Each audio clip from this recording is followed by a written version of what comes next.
Thank you for joining us this morning, December 20th. God remembers. Today we'll be reading from Luke chapter 1. It says, Zechariah and Elizabeth were righteous in God's eyes, careful to obey all of the Lord's commandments and regulations. They had no children because Elizabeth was unable to conceive, and they were both very old. One day, Zechariah was serving God in the temple, for his order was on duty that week.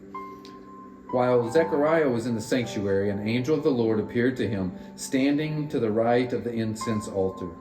Zechariah was shaken and overwhelmed with fear when he saw him. But the angel said, "Don't be afraid, Zechariah. God has heard your prayer. Your wife Elizabeth will give you a son, and you are to name him John. You will have great joy and gladness, and many will rejoice at his birth, for he will be great in the eyes of the Lord. He must never touch wine or other alcoholic drinks. He will be filled with the Holy Spirit even before his birth, and he will turn many Israelites to the Lord their God. He will be a man with the spirit and power of Elijah. He will prepare the people for the coming of the Lord." Now was the time when all the miracles began.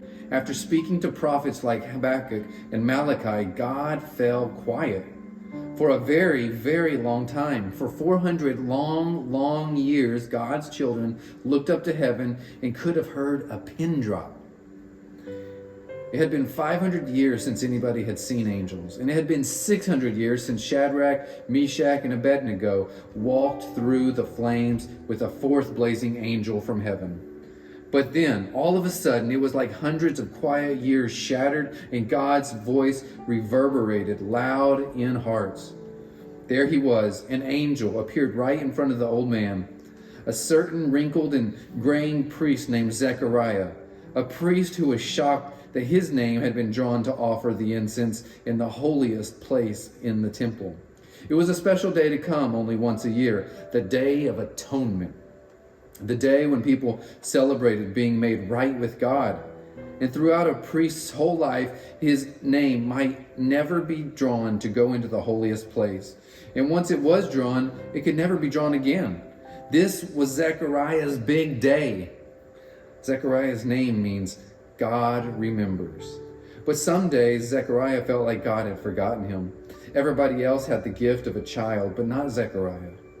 Zechariah had no little boy of his own to play with, to love on, or to dream with. Zechariah did have a wife. Her name was Elizabeth. It meant God's promise. Elizabeth prayed with Zechariah that God would remember, that he would remember his promise of a child. What more could anyone want than the miraculous gift of a child? Zechariah and Elizabeth prayed to believe that God remembered, and God kept his promise. This is always the best place for miracles to happen. God meets us right in the place where it's hard to believe. When our believing sort of runs out, God's loving always turns on and runs on. Nothing is impossible with God. This is what the angel declared. Zechariah, which means God remembers, and his wife, Elizabeth, which means God's promise, would give birth to a baby boy who would be named John, which means God is gracious. That's the miracle that we all get. God gives us grace. He graciously gives us one gift after another. He gives us breath and life and each other, and he gives us all of himself. The angel told Zechariah, who could hardly believe it, "Your boy John, he'll be a man with the spirit and the power of Elijah." You remember Elijah and the fireballs that fell straight from heaven? The time of miracles was here. This is what the angel said. John will help people get their hearts ready for the coming of the greatest gift ever. And that's really all we have to get ready for Christmas, our hearts. We need to get our hearts ready to come to Jesus into every part of our lives. And guess how you best get your heart ready for Jesus? Come to him just as you are. It's like your name has been drawn, and you get the miracle of Christmas. You get more than just proof that he exists. You get the gift of really knowing God's presence. You always get the greatest gift, Christmas miracle. You get God with you. God gives himself as the greatest gift, and he doesn't keep any truly good thing from you, because the greatest things aren't ever things. God never, ever withholds the greatest gift from you, Jesus.